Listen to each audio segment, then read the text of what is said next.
Glória a Deus. Quero nesse dia tão especial, o Senhor me levou a estar compartilhando uma palavra da parte de Deus hoje com a sua vida. E hoje eu quero trazer uma palavra a respeito da nossa vida, né? Muitas vezes a gente, como seres humanos, nós nos apegamos a pessoas, confiamos tanto que muitas vezes a decepção vem. Muitas vezes nós nos apegamos sobre a nossa formação, sobre a nossa condição, né, financeira, a nossa condição social. Muitas vezes nos apegamos a isso. Mas eu quero hoje trazer uma palavra.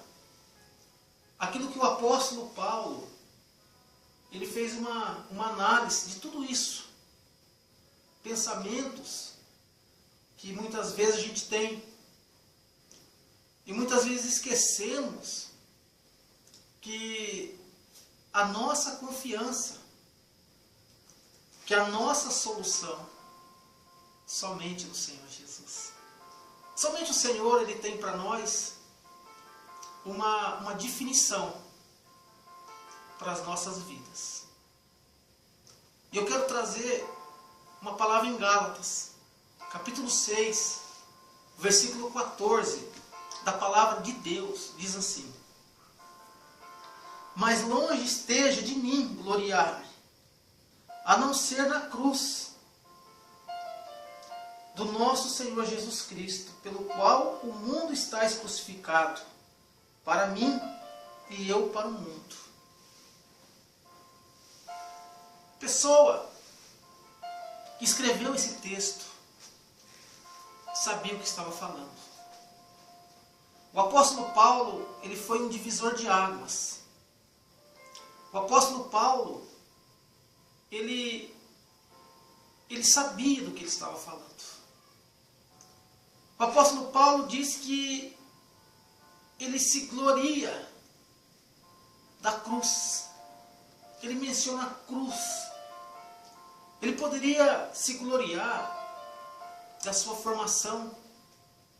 Ele era um rabino, ele era um fariseu, ele era um mestre na lei, na Torá, um homem respeitado, um homem que foi formado em faculdades com o mestre Gamaliel, o maior teólogo da história de todos os tempos.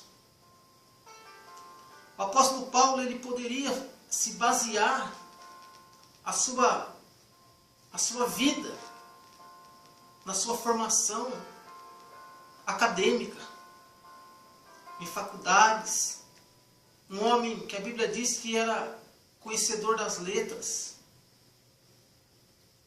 Ele poderia se basear nessa autoridade que ele tinha, nessa posição social, como fariseu, como sacerdote. Ou então ele poderia se gloriar nos seus idiomas.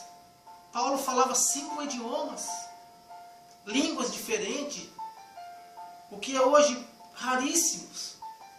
Poucos falam 5 idiomas, poucos tiveram essa oportunidade de estudar línguas diferentes, culturas diferentes. Mas Paulo tinha essa condição. E ele poderia se gloriar disso. Ou talvez Paulo poderia se gloriar dos seus bens, do seu dinheiro. Paulo, ele poderia se gloriar da sua dupla nacionalidade. Ele era romano, mas também era judeu. Ele tinha autorização do consulado para ir em qualquer parte. Ele tinha uma carta escrita de autorização para que desse para ele um direito legal de ir e vir, tanto com o cidadão romano como o cidadão judeu. Ele poderia se gloriar disso. Mas Paulo, ele se gloriou na cruz. Porque foi lá na cruz que Jesus derramou sangue tão precioso pela remissão dos pecados. Porque foi lá na cruz que Paulo viu que todos os seus estudos, que toda a sua formação, mediante a palavra de Deus, não era nada. Ele mesmo declara isso. Paulo viu que o sentido da vida estava na cruz. Paulo então ele viu que o sentido do amor estava na cruz. O apóstolo Paulo ele percebeu que o sentido da salvação estava na cruz. Por que na cruz? Porque na cruz aonde que Jesus veio buscar o meu pecado, o seu pecado, e colocou na cruz. Foi na cruz que Jesus derramou o seu sangue precioso. Foi na cruz que o Senhor ali, ele fez a redenção do grande amor. Foi na cruz que Jesus nos resgatou do pecado. Foi da cruz que Jesus nos trouxe, tirou das trevas para a verdadeira luz. Foi ali.